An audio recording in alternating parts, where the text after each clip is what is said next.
You know that person who just disappeared? No fight, no explanation, no closure. One day the messages stopped and they never came back, and you spent weeks trying to figure out what you did wrong.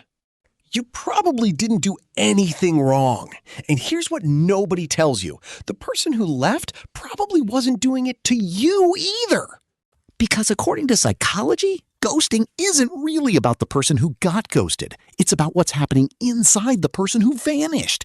And what's going on in there is a lot more complicated than cruelty. Let's start with what ghosting actually is. Not the ignoring of a stranger, not fading from someone you barely knew. The kind that leaves a mark, disappearing from someone who trusted you without a word. It's that version that psychology finds most interesting, because that version takes effort. Choosing silence over a difficult conversation isn't the easy way out. It's the terrifying way out. And here's where it gets interesting. Research shows that people who ghost regularly aren't typically cold or indifferent. They're often the opposite. They're conflict avoidant to a degree that feels physically unbearable. The idea of saying, "I don't want this anymore," produces so much internal dread that disappearing, even knowing it will hurt someone, feels like the only exit that doesn't destroy them first. It's not selfishness. It's a nervous system that learned somewhere along the way that conflict is dangerous. But wait, it gets weirder, because ghosting is directly linked to attachment style. People with avoidant attachment, the ones who learned early that closeness leads to pain or that needing people leads to disappointment, are significantly more likely to exit relationships through silence. Not because they feel nothing. Often because they feel too much, and the only way they know how to regulate that feeling is to cut the connection before it cuts them. They don't disappear because you meant nothing.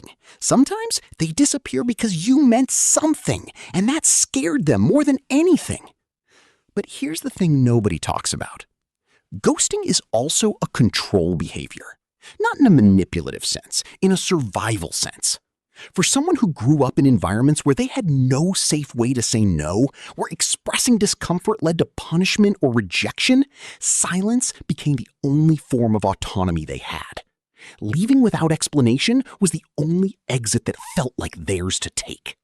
Now here's the part that explains everything. Studies on rejection sensitivity show that chronic ghosters often have an intensely low threshold for anticipated pain.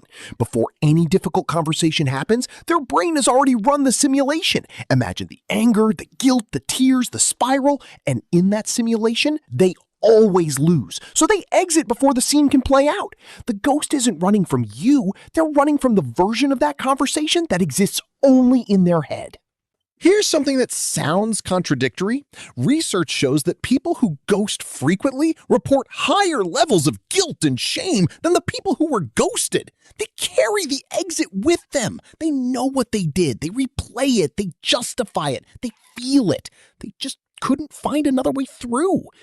That doesn't make it okay.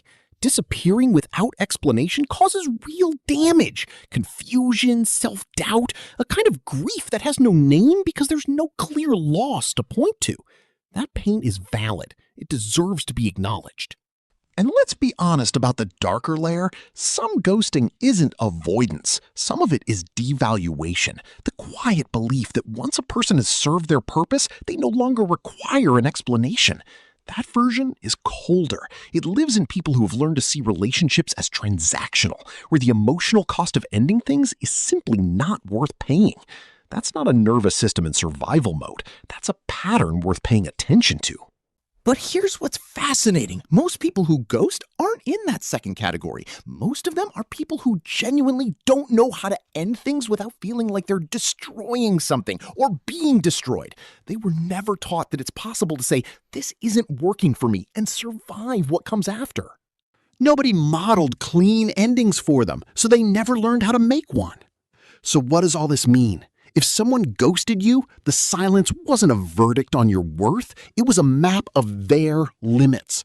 Their inability to show up for that conversation is about every hard conversation they've never been able to have, not about the specific thing that is you. And if you're someone who has ghosted, who has gone quiet and known it wasn't right and done it anyway, you already know what this cost. The question isn't whether you're a bad person. You're not. The question is whether you're willing to learn what you were never taught. That endings done with honesty don't have to be catastrophic. That the discomfort of a hard conversation is survivable for both people. Because the cost of silence isn't zero. It just gets paid by someone else. If this made you think of someone, or made you think of yourself, subscribe. The next video goes into the kind of people who stay long after they should have left, and that one is going to explain something equally important. Don't miss it.